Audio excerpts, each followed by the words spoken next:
Hello everyone. तो आज आम +3 second semester education honours core paper 3 शिक्षा समाजशास्त्र ए विषय आज आम 100टी एमसीक्यू देखा। तो यही भिडियोटी पर आपंकर आउ सर्ट क्वेश्चन कौन प्रोब्लेम हम ना कि परीक्षा मत कौन पढ़ाई पड़ोनी। भिडियो बाद स्किप नक शेष पर्यंत देखूँ एवं मो डिस्क्रिप्शन मोर टेलीग्राम ग्रुप लिंक अच्छी से क्लिक करके टेलीग्राम ग्रुप जॉइन हूँ जहाँफल आपने क्लास टी पीडीएफ पाइपर। आउ थर्ड सेमिस्टर फोर्थ सेमिस्टर एमती नेक्स्ट सेमिस्टर आपने एजुकेशन ऑनर्स पीडीएफ पाइपर से टेलीग्राम ग्रुप रे जॉइन हूँ। तो आज लेट नक क्लास आरंभ करदे। तो प्रथम क्वेश्चन कौन एजुकेशन डे शब्द एजुकेशन हूँ लाटिन शब्द। मु पूरा बेसिक्स पूरा जीरो रु हाई पर्यंत नहीं जीवी पूरा बेसिक्स आरंभ करवा। 2 नंबर क्वेश्चन कौन शिक्षा एक डेस्क प्रक्रिया शिक्षा एक गतिशील प्रक्रिया। नेक्स्ट क्वेश्चन मानव संबल विकास डेस्क माध्यम होता है ना शिक्षा माध्यम होता है। शिक्षा आत्मा डेस्क सृष्टि करे परिचय सृष्टि करे। शिक्षा आत्मा परिचय सृष्टि करता है। नेक्स्ट क्वेश्चन अगस्ट कमेट डेस्क मसीह समाज विज्ञान शब्द रचना करते 1838 मसीह। नेक्स्ट क्वेश्चन लगोर अर्थ हूँ कौन अध्ययन करवा। Next question Charles Wright Mills जड़े डेस समाज विज्ञानी ना अमेरिका समाज विज्ञानी। Next question George Herbert Mead dash विश्वविद्यालय सहित जड़ित थे ना चिकागो। नेक्स्ट क्वेश्चन समाज विज्ञान कल्पना पुस्तक डेस मसीह प्रकाशित होता 1959 मसीह। नेक्स्ट क्वेश्चन गत जनगणना 2011 मिजोराम साक्षरता 10% थिला 91.33 91.33 एटा होची मिजोराम साक्षरता हार। नेक्स्ट क्वेश्चन शिक्षार डेस दिग सहित शिक्षागत समाज विज्ञान कार्य करे सामाजिक दिग सहित। नेक्स्ट क्वेश्चन शिक्षार डेस लक्ष्य समाज पाई अधिक उपयोगी सामाजिकीकरण।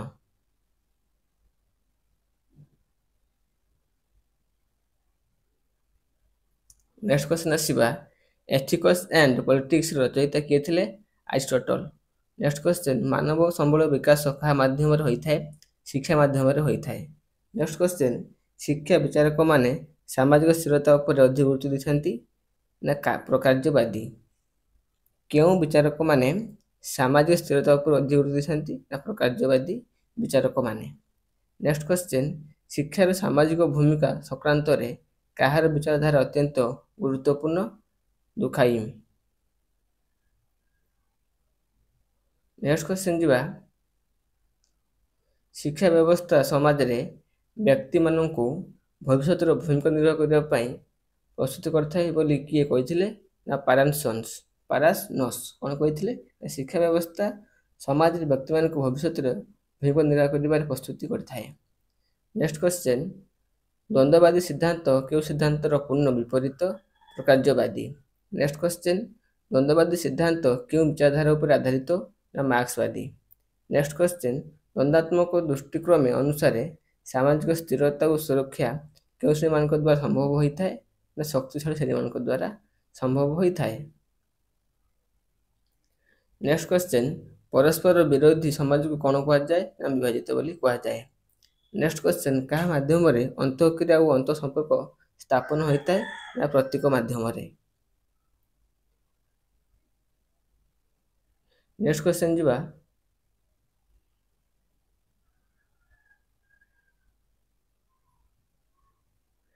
मेडों मतरे डेस सोपान पे अनुकरण करती ना खेल सोपान।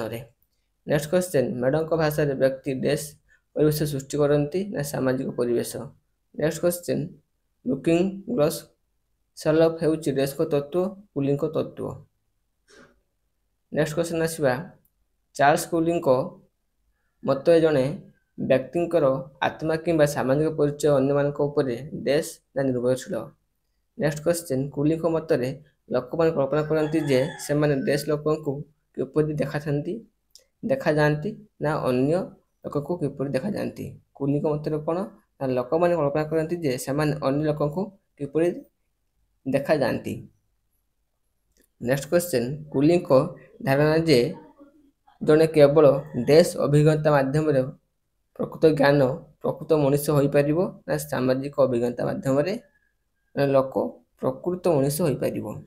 ନେକ୍ସଟ କ୍ୱେଶ୍ଚନ୍, ସାମାଜିକ ବିଜ୍ଞାନ ଏକ ସାମୂହିକ ପ୍ରତିନିଧିତ୍ୱ ବୋଲି ଡ୍ୟାସ୍ କହିଛନ୍ତି ଦୁର୍ଖାଇମ୍।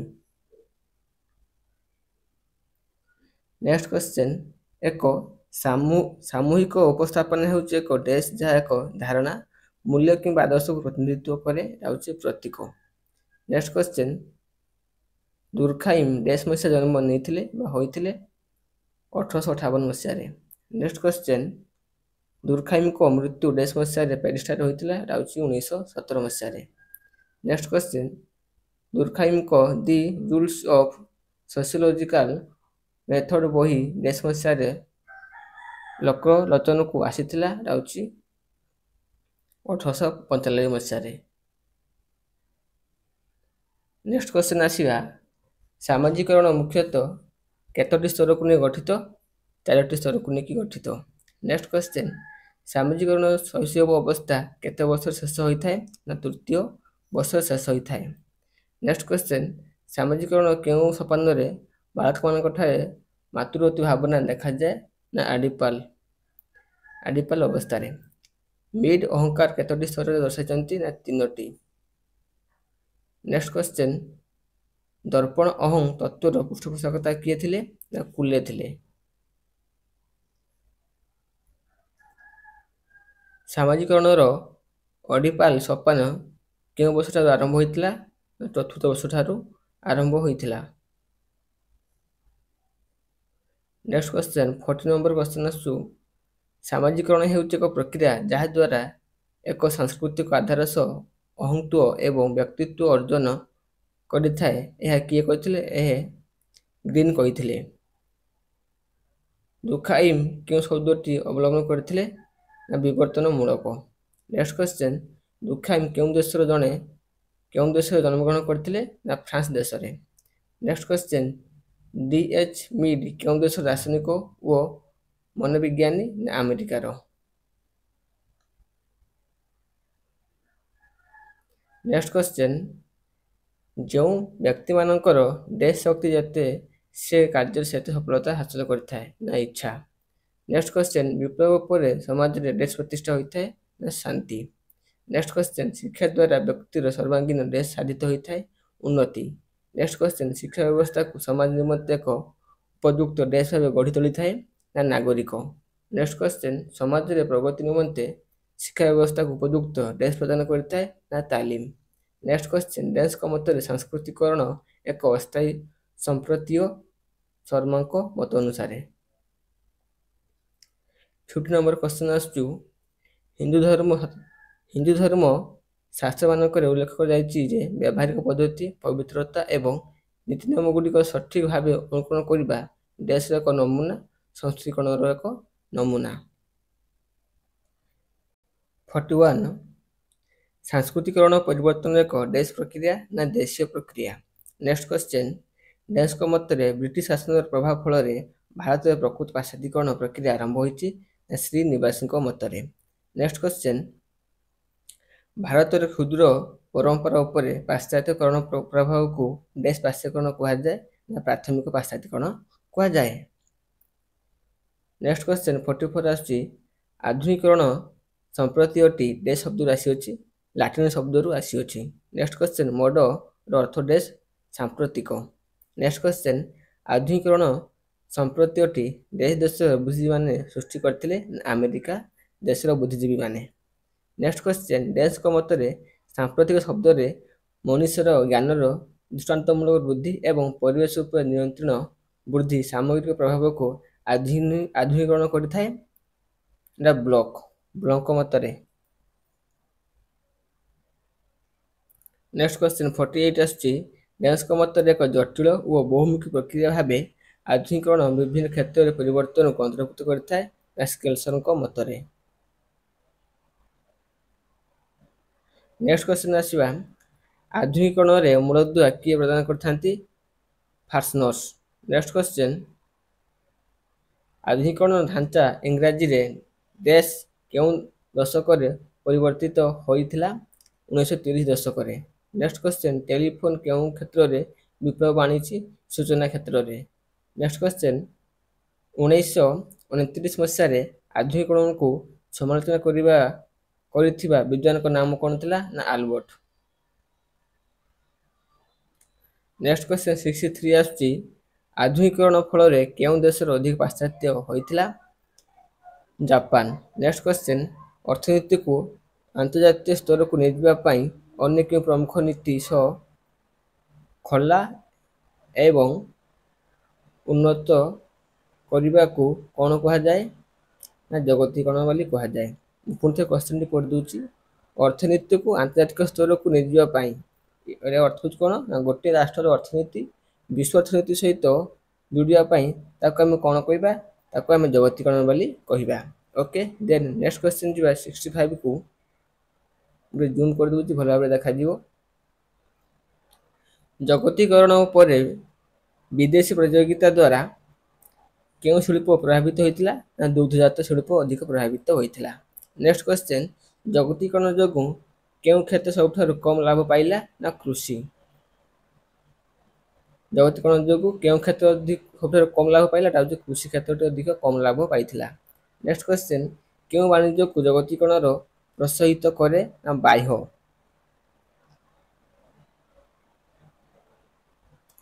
ନେକ୍ସଟ କ୍ୱେଶ୍ଚନ୍ 68 ଆସୁଛି, ବିଦେଶୀ ବାଣିଜ୍ୟ ପାଇଁ କେଉଁ କର ପ୍ରତିବନ୍ଧକ? ଆମଦାନୀ କର ପ୍ରତିବନ୍ଧକ। ନେକ୍ସଟ କ୍ୱେଶ୍ଚନ୍, କେଉଁ ଦଶକ ପରେ ଜଗତୀକରଣର ପ୍ରଭାବରୁ ଅର୍ଥନୈତିକ ବିଶ୍ୱ ରାଜନୀତି, ସାମାଜିକ, ସାଂସ୍କୃତିକ ପରିବେଶର ନୂତନ ଚିନ୍ତାଧାରା ପ୍ରବେଶ କଲା? 1990 ମସିହାରେ। ନେକ୍ସଟ କ୍ୱେଶ୍ଚନ୍, କେଉଁ କମିଟି କହେ ଉଚ୍ଚଶିକ୍ଷା କ୍ଷେତ୍ରରେ ବିଶ୍ୱବିଦ୍ୟାଳୟଗୁଡ଼ିକର ନିଜସ୍ୱ ଆୟରୁ 15% ଭରଣ କରିବା ଉଚିତ, ଯାହା 2000 ମସିହା ସୁଦ୍ଧା ହାସଲ ହୋଇପାରେ? ଯାଉଛି ପୁନର୍ନୟ କମିଟି କହିଥିଲା। 70 କ୍ୱେଶ୍ଚନଟି ମାତ୍ର କହିଦେଉଛି ଯେ ପୁନର୍ନୟ କମିଟି କ'ଣ କହିଥିଲା?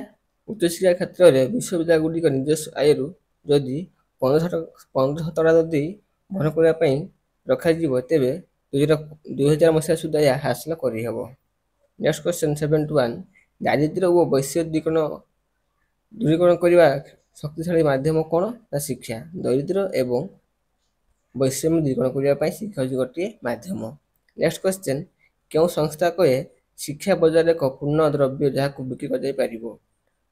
ଗ୍ୟାଟ୍ ସଂସ୍ଥା।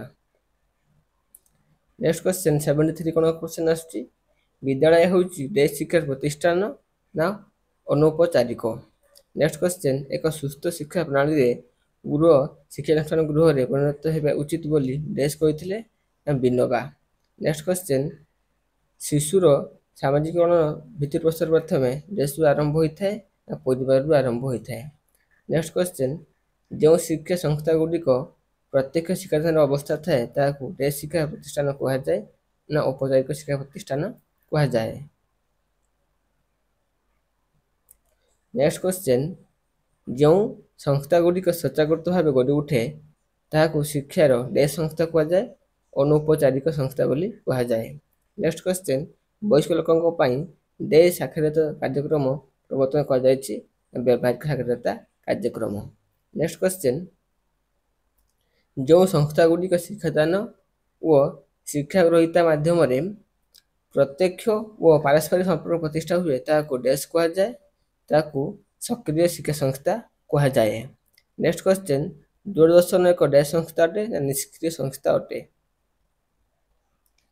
ନେକ୍ସଟ କ୍ୱେଶ୍ଚନ୍, ସମାଜ କଲ୍ୟାଣ କେନ୍ଦ୍ର ଏକ ଡେସ୍ ସଂସ୍ଥା ଅଟେ? ଯାଉଛି ସକ୍ରିୟ ସଂସ୍ଥା। କୋଉଟା? ସମାଜ କଲ୍ୟାଣ କେନ୍ଦ୍ର। ନେକ୍ସଟ କ୍ୱେଶ୍ଚନ୍, ଗିର୍ଜା ଏକ ଡେସ୍ ପ୍ରତିଷ୍ଠାନ? ଔପଚାରିକ।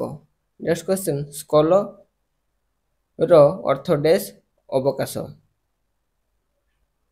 ସ୍କୋଲେ ଅର୍ଥ ହେଉଛି ଅବକାଶ। ନେକ୍ସଟ କ୍ୱେଶ୍ଚନ୍,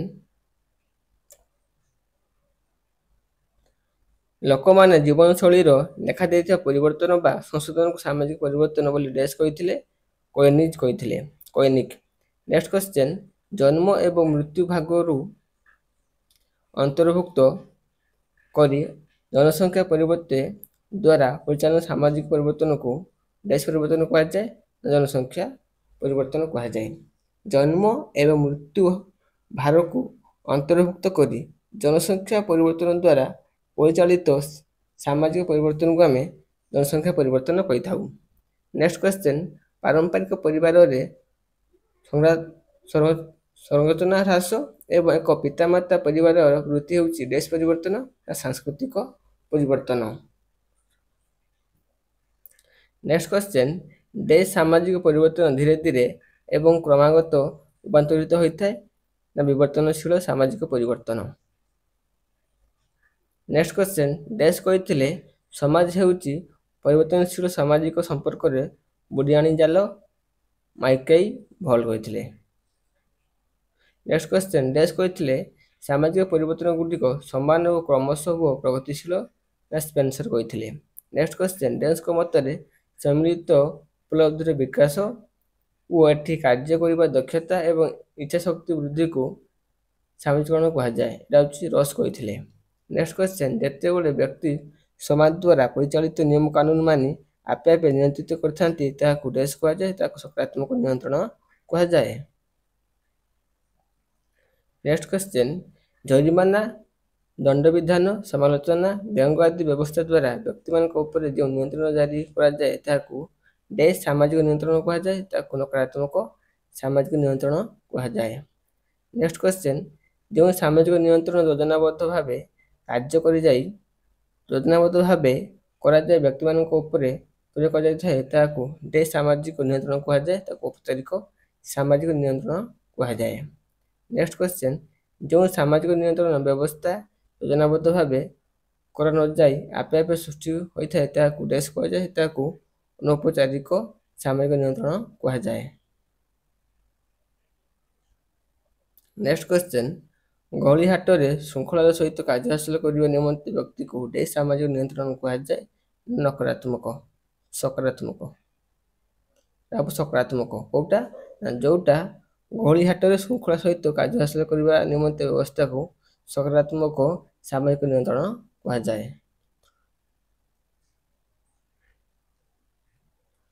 ନେକ୍ସଟ କ୍ୱେଶ୍ଚନ୍, ବିଭୂତିଗତ ଦୃଷ୍ଟି ଶିକ୍ଷା ପ୍ରସଙ୍ଗରେ ଡୁକର ଅର୍ଥ କ'ଣ? ଅଗ୍ରସର।